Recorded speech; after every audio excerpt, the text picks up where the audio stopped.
Olá! Nos últimos anos, os trabalhos científicos têm mostrado que existe um aumento real na expectativa de vida, que no Brasil é de 75 anos hoje. Acontece que as previsões indicam que deve existir um aumento disso logo logo. As pesquisas mostram que a expectativa de vida deve passar dos 80 a 90 anos em um curto espaço de tempo. Só que existe um grande desafio pela frente, e ele diz respeito à saúde. A saúde que não tem acompanhado esse desempenho. Um exemplo são as doenças crônicas e degenerativas. Elas já ultrapassaram em número as doenças transmissíveis. Esse cenário de aumento tem preocupado e muito tanto a Organização Mundial da Saúde como o Ministério da Saúde do Brasil. É possível melhorar esse quadro? Acreditamos que sim. É por isso que o Viva Bem nessa nova temporada pretende ainda mais ajudar quem está na maturidade a ter saúde e vitalidade. Somente dessa forma será possível fugir das estatísticas que hoje apontam que praticamente 90% das pessoas com mais de 60 anos têm alguma doença crônica ou degenerativa. Muitas pessoas costumam reclamar de tratamentos que não funcionam. Isso acontece por vários motivos. Um deles, e talvez o mais importante, é a visão de que cada doença é um fato isolado dentro do organismo. Não percebem, por exemplo, que o coração tem tudo a ver com os rins, com o fígado, com o cérebro. Na verdade, o que existe é um desconhecimento de que todas as doenças são processos integrados e complexos do organismo. O tema do nosso programa de hoje é um exemplo disso. A doença celíaca. A doença celíaca afeta o intestino delgado e é indetectada em pessoas geneticamente predispostas a ela. Ela surge pela ingestão do glúten por indivíduos com intolerância a essa proteína encontrada no trigo, no centeio, na cevada. Para falar sobre a doença celíaca, eu vou conversar agora com Isabel Costa Beber, nutricionista funcional. Tudo bem, doutora Isabel? Tudo bem, bom dia. Bom dia. Nos apresente a doença celíaca, por favor. A doença celíaca hoje é uma doença com uma incidência bastante grande. Aqui no Brasil, a cada 200 pessoas, uma pode apresentar a doença celíaca. Como ela é uma doença genética, a cada 10 pessoas na família, uma pode ter essa doença. Interessante. Como é que ela afeta? Qual é o processo que acontece no organismo com a doença? Ela é uma doença inflamatória intestinal. Então, o que acontece? No intestino nós temos 7 metros quadrados de absorção. Né? Uma quadra de tênis? É uma quadra de tênis. E isso tem vilosidades, né? Tem dedinhos como se fosse vilos. Sim, para caber tudo dentro do intestino tem que estar Exato, tudo tem que ser tudo dobradinho, como uma gaitinha de palhaço, assim, né? De uma golinha. Então, o que acontece? Na doença celíaca, o paciente vai perdendo esses dedinhos, essas vilosidades, né? Vai, por inflamação do tecido, vai perdendo os dedinhos. Né? Certo, e aí isso vai comprometendo a absorção? Vai comprometendo a absorção, porque a pessoa vai tendo menor área de absorção. Certo, e qual é as consequências disso em relação à saúde? Várias doenças, né? Muitos sintomas, doenças como osteoporose, anemia, infertilidade, depressão, doenças degenerativas, muitas vezes com sintomas inespecíficos que aparecem no consultório. Me dá um exemplo. Por exemplo, assim, eu tive um caso de uma paciente com osteopenia, muito jovem, com 30 anos, apresentou osteopenia. A perda óssea, né? É uma perda óssea. É a pré-osteoporose, né? Numa idade jovem, Sim. né? Uma paciente magra, também assim, apresentava olheiras, fadiga, muita fadiga. Chegou no consultório e a queixa dela seria porque ela queria melhorar a fadiga dela, né? Mas me chamou a atenção que ela tinha essa perda óssea. Aí eu perguntei a ela, você tem reposição de cálcio, você tem reposição de vitamina D? Ela, sim, doutora, há 2 anos eu venho fazendo reposição e a minha osteopenia não melhorou. Não melhora. Aí eu comecei um tratamento com ela e eu observava assim que eu suplementava ferro, cálcio, vitaminas e a comida, e também não melhorava aquele quadro dela. Daí, no final de um ano, a gente repetiu a densitometria e continuava apresentando aquela perda óssea, né? Aí eu conversei com ela para a gente investigar uma doença desabsortiva, porque se ela tem essa dificuldade, quem sabe se não teria, né? A gente providenciou os exames e realmente foi constatado que ela tinha anticorpos para a doença celíaca. Interessante. Né? Antes de continuarmos a nossa conversa sobre doença celíaca, vamos conhecer a história da Simone Folador, que desde 1 ano de idade sofre com a intolerância ao glúten.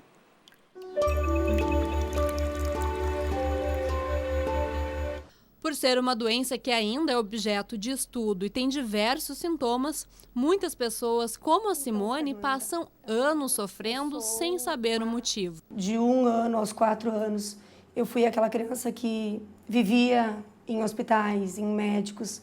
Eu tinha muita diarreia, muitos gases, emagrecimento fortíssimo, bastante questão assim, de inflamação intestinal, e um emagrecimento e uma subnutrição muito fortes. Simone foi um caso de sorte, pois em uma das internações hospitalares, aos 4 anos de idade, um médico orientou uma dieta diferenciada, que, sem saber, acabou salvando a vida dela. Ele tirou o glúten sem pensar e sem talvez nem saber, porque nunca foi comentado isso, mas acabou tirando o glúten muito fortemente do meu cardápio em função dos alimentos que têm fermento. A minha segunda gravidez eu pesava 43 quilos.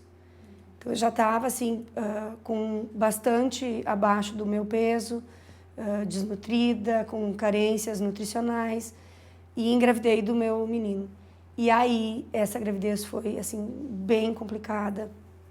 Eu passava praticamente toda semana em hospitais e médicos, e a minha obstetra, desconfiada que fosse até anorexia, e ela tentava, assim, me encaminhava para vários outros especialistas. Então eu fui para gastro, que me tratava também pelas dores abdominais e outras questões. Eu tinha úlcera, que eles acreditavam que fosse uma úlcera nervosa. Hoje a Simone conta com uma dieta balanceada que promove uma vida muito mais saudável. Vocês viram que é uma história muito interessante. Doutora, nós temos essas questões que não estão relacionadas diretamente com o problema intestinal, né? Sim. Da diarreia e tal, na maturidade ou outros quadros afetam também sem ser diretamente o intestino e que estão relacionados com a doença celíaca. Sim, a própria fadiga que eu falei antes, anemia. Antigamente, um sintoma clássico, foi o que foi citado na reportagem, era o baixo peso, né? Hoje tem pessoas obesas desnutridas, né? Doenças neurológicas como depressão é bem comum, porque como é uma doença inflamatória intestinal, 80% da serotonina é produzida no intestino. Ou seja, tem uma relação forte entre a produção de serotonina, os com neurotransmissores com a depressão. E que são formados no intestino. Sim, então quando você tem uma inflamação, você diminui essa produção de serotonina, você aumenta a chance de ter depressão. Então depressão também é um sintoma que não está ligado diretamente com a doença celíaca, mas também que pode acarretar. Ser consequência. Outros Eu tenho um caso também interessante, que puxa um pouco com a reportagem, de uma paciente que me buscou também para fazer uma dieta, porque ela não conseguia engravidar. Interessante. E aí também, acompanhando os exames dela, eu observei que ela tinha um estoque de ferro muito baixo. Uma anemia crônica e um estoque de ferro sempre baixo, sempre baixo. Trabalhamos com suplementação de ferro, com uma dieta rica em ferro e não aumentava. Daí também me lembrei que infertilidade também é um sintoma de doença celíaca. Fui buscar diagnóstico de doença celíaca e essa paciente também apresentava doença celíaca. Então tive que encaminhar ela para um médico, onde foi feito todo o tratamento para ela melhorar junto comigo, né, a dieta e o trabalho do médico, e ela conseguiu engravidar. Então vocês veem que é muito interessante, outros fatores estão relacionados não diretamente com as questões intestinais, mas sim outras doenças estão ligadas, na verdade, com a doença celíaca. Nós vamos fazer um pequeno intervalo e voltamos em seguida com o Viva Bem. Até já! Hoje a dica de receita do Viva Bem vai te ensinar a fazer uma tapioca. Ou melhor, eu vou aprender junto com vocês, porque quem vai nos ensinar é o Dr. José Irineu. A tapioca é uma farinha feita da mandioca que não tem nenhum glúten. Então eu vou ensinar para vocês a fazer um café da manhã, para acompanhar o café, o chá ou o suco que você toma. E não vai ter problema nenhum, eu vou fazer uma doce e uma salgada. Como é que nós fazemos? Ou 3 colheres bem cheias da tapioca, ou 5 rasas, colheres de sopa, certo? Para ficar bem grossinho. Eu gosto de fazer grossinho, os nordestinos que fazem muita tapioca fazem bem fininho. Eu, como não tenho prática, faço mais grossinho. Nós vamos usar 2 coisas junto com a tapioca. Normalmente se faz ela pura. Mas já que nós estamos ajudando a saúde, eu vou usar 2 elementos que são muito importantes. O primeiro, a chia, que ela tem um baixo índice glicêmico, é altamente proteico e tem muita gordura monoinsaturada. Então ela é excelente para o cérebro e para a saúde. Então uma colherzinha de chia, uma colher de cúrcuma. A cúrcuma é um poderoso anticancerínico. Você pode colocar em toda a sua alimentação. Quando estiver ficando quase pronto, você coloca a cúrcuma. Esses elementos você encontra em qualquer supermercado. A cúrcuma tem que ser pouquinho, porque ela é um sabor extremamente forte. E aí você mistura. Tá? Eu tenho o hábito de usar 2 elementos, tanto no fogão quanto aqui, para misturar, porque eu acho que facilita. Talvez pelo hábito de cirurgia, de fazer 2 instrumentos, um ajudando o outro, isso aqui ajuda. Você fica com uma cor bem bonita, ela fica bem interessante. Essa aqui vai ser o que nós vamos utilizar, nós vamos fritar. Nós vamos então passar para a frigideira para nós fritarmos a nossa tapioca. Então nós vamos colocar um fiozinho de óleo, ligamos o fogão, em fogo médio, e vamos colocar a tapioca bem distribuída, bem uniformemente. Ajuda com a colher. Ela é bem fácil. Como disse, eu gosto de fazer mais grossa. O gaúcho gosta de comer bastante pão, então tem que dar uma sensação de pãozinho aqui. Ó, é o suficiente. Ó. Você vê que 3 colheres dá. Aguarda um pouquinho.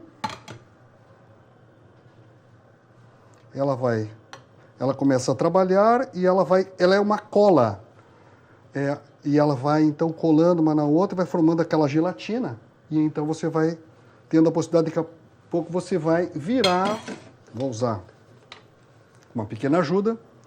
Vamos esperar ela fazer a liga.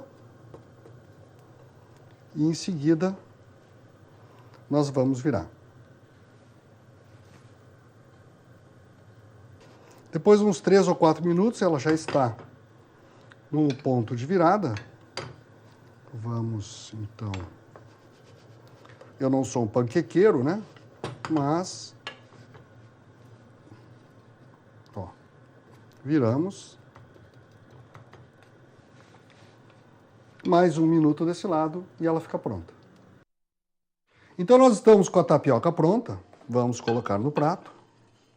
Ó, e está aqui a nossa amiga prontinha para ser usada. Primeira tapioca que nós vamos fazer vai ser uma tapioca salgada. Nós vamos usar tomate. Por que o tomate? Porque o tomate tem licopeno, um potente anticancerínico. Nós vamos usar o tomate e vamos usar sardinha.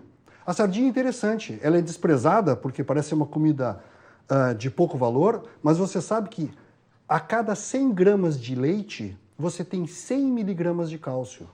100 miligramas. Na sardinha, você tem 500. Então, para quem tem alergia ao leite, a sardinha é um excelente substituto. E até com vantagens. Então, nós vamos usar Vamos pegar um pouquinho da sardinha. Vamos picotar a sardinha. Vamos pegar o tomate, pegar um pouquinho do azeite. Eu normalmente substituo, quando vem a latinha, eu retiro aquele óleo e coloco o azeite de oliva extra virgem, que é extremamente saudável. E vamos usar O tomate, vamos pegar umas fatias de tomate. Meio tomate por pessoa é suficiente. Vamos picotar.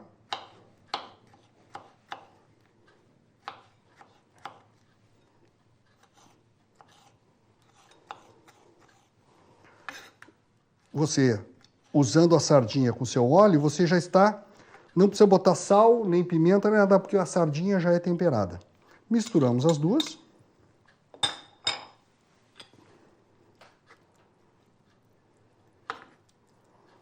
E colocamos sobre a tapioca. Deixa eu pegar uma colher maior.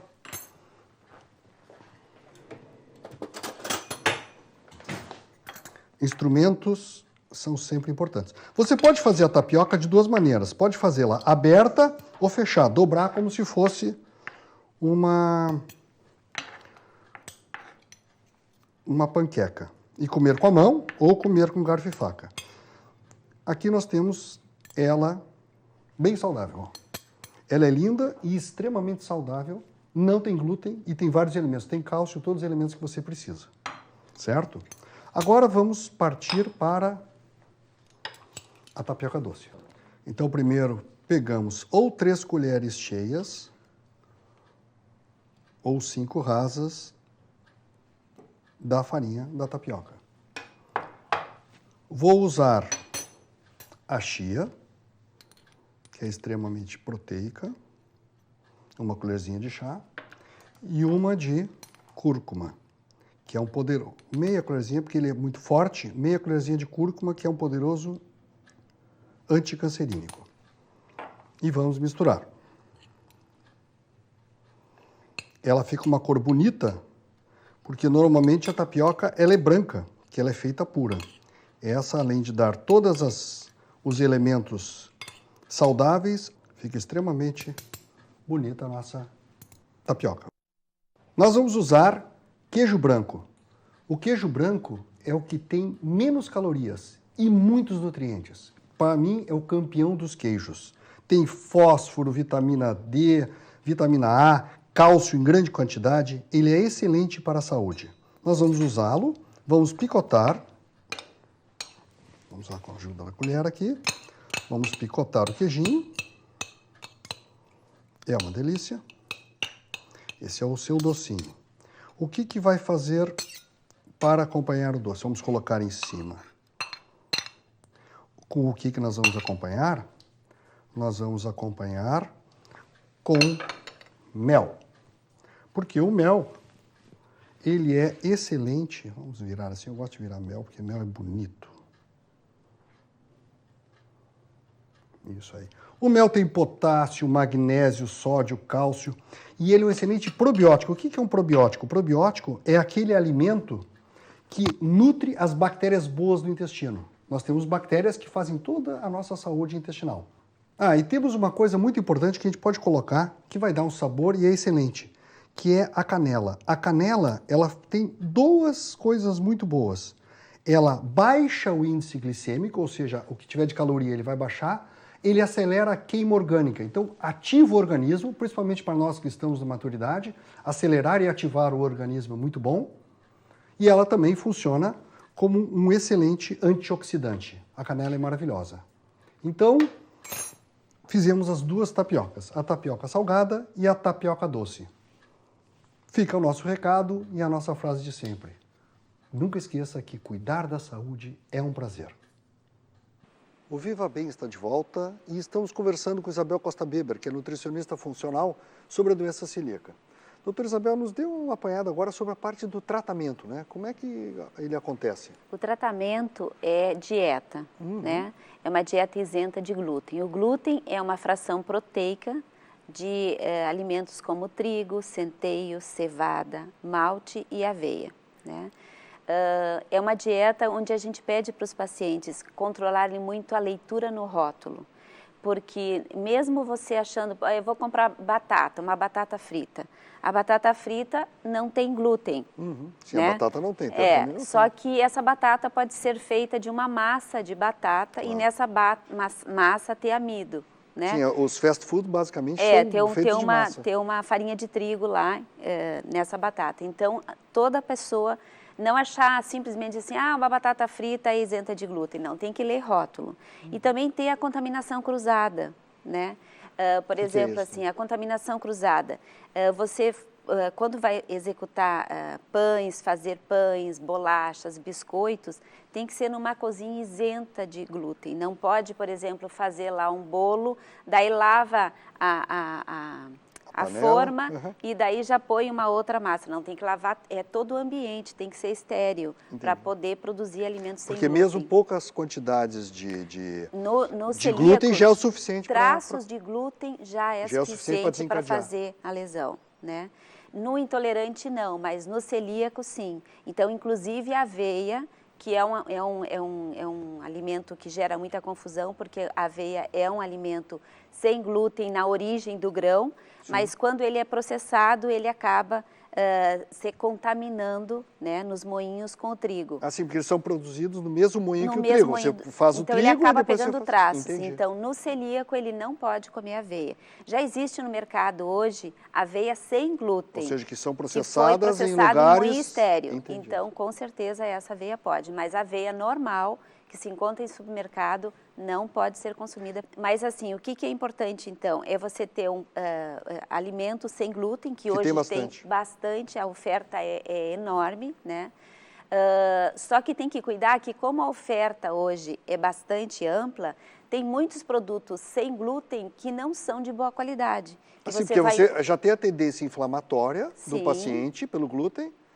Não tem glúten, mas tem outras coisas. Tem outros alimentos, por exemplo, tem corantes, tem adoçantes, tem gordura trans. Então, tem que observar neste rótulo que, além de não ter glúten, ele também tem que ter componentes que não são inflamatórios. Sim, senão você tira de um lado, é cobertor curto, né? Você tira de um lado e repõe põe no outro. Aquela cola, né? Ele vai colando no intestino e vai provocando irritação. Diminuindo a absorção dos nutrientes. E o que é importante ressaltar para o telespectador, que doença autoimune normalmente não vem sozinha. Então, se essa pessoa tem uma doença celíaca, o profissional que for atender essa paciente, ela tem que ficar atento que ele pode ter uma nova doença ou ele já tem uma outra doença autoimune que não foi diagnosticada ainda. Ou seja, faz parte de uma bagunça do sistema imunológico. É uma bagunça. Você tem uma crise no sistema imunológico, que vamos dizer assim, o pilar central é a doença celíaca, e você tem outras doenças de autoimunes. É muito comum, paralelas. Por exemplo, a pessoa ter doença celíaca e ter diabetes tipo 2, ter doença celíaca e ter artrite reumatoide, ter doença celíaca e tireoidite de Hashimoto. Isso é muito comum o paciente ter. Sabe que ter diagnosticado somente uma. Claro. E não está relacionado com e não relaciona. Então, ou seja, sempre que a pessoa tiver uma doença autoimune, o recomendado é que ela pesquise doença celíaca também. Fique atento. Porque muitas vezes não melhora exatamente porque a doença celíaca está batendo e destruindo o intestino dela. Exatamente. O aumento do consumo das farinhas, dos carboidratos, principalmente os refinados, e também os movimentos que se faz para melhorar a produtividade na lavoura, isso aumentou muito a quantidade de glúten nos cereais, alimentos. né? Então, assim, o cereal hoje tem muito mais glúten do que tinha na origem, né? Só para te ter uma ideia, teve um livro que foi lançado agora há pouco, se chama Barriga de Trigo, né? E ele coloca lá que há 50 anos atrás, 1 quilo de farinha tu fazia 1 pão. Hoje, tu faz 120 pães franceses. Ou seja, a fermentação provocada pelo glúten, maior. ou seja, temos muito glúten. Esse então, é um problema da modernidade. Esse é o grande problema da doença celíaca, estar aumentando, e também a intolerância ao glúten, porque os alimentos hoje estão muito contaminados. É muita quantidade de glúten. É muita quantidade, não que a gente não consiga digerir o glúten, mas é que ele está numa quantidade tão grande que a gente acaba se contaminando. É o problema da modernidade. E a monotonia alimentar também. O que é monotonia alimentar? A monotonia alimentar é a gente comer sempre as mesmas coisas. Então, aquela história de comer o café com pão todo dia de manhã, lanchar o pão na tarde, lanchar o pão de noite, né? Então, se expõe bastante ao pão, ou farinhas. Então, isso, porque um lanche mais rápido, né? Claro. Chega em casa cansado, o que é mais fácil fazer? Um sanduíche do que fazer um arroz com bifinho. Então, vai no pão. No almoço também, às vezes não dá tempo, passa ali no posto, pega um sanduíche. Então, a gente acaba se expondo demais, né, através do lanche, que o lanche é o mais fácil, e se expõe demais ao glúten. E o glúten hoje é um alimento altamente modificado geneticamente. Gostaria de agradecer a presença da Isabel Costa Beber, que é nutricionista funcional, que conversou com a gente sobre a doença celíaca. Como vocês viram, a doença celíaca, numa visão geral, ela vai provocar 3 grandes problemas. A destruição que a inflamação provoca. O consumo de energia, porque toda inflamação consome muita energia. Energia que vai faltar para o cérebro, vai faltar para o músculo, para as suas atividades. E em terceiro, a perda da nutrição, porque você não absorve os alimentos. E isso vai provocar falta de elementos químicos para manter e recompor o seu organismo. Nós temos uma visão de que o organismo é um sistema complexo, um sistema formado por órgãos que trabalham em harmonia, em conjunto e num sistema de autorregulação para um objetivo comum, que é a sobrevivência. Sobrevivência que já foi de 30, de 50, hoje está em 70, vai a 90, 100, até 120. Como manter esta longevidade com saúde e vitalidade? Nós temos que trocar esse paradigma de esperar que as doenças locais apareçam para então tentar tratar, para investigar e regular tanto o nosso metabolismo, nosso organismo, quanto o nosso estilo de vida, para que ele seja o melhor possível, para aí sim nós conseguirmos ter esta longevidade com saúde e com vitalidade que todos nós queremos. Muito obrigado e até a próxima semana.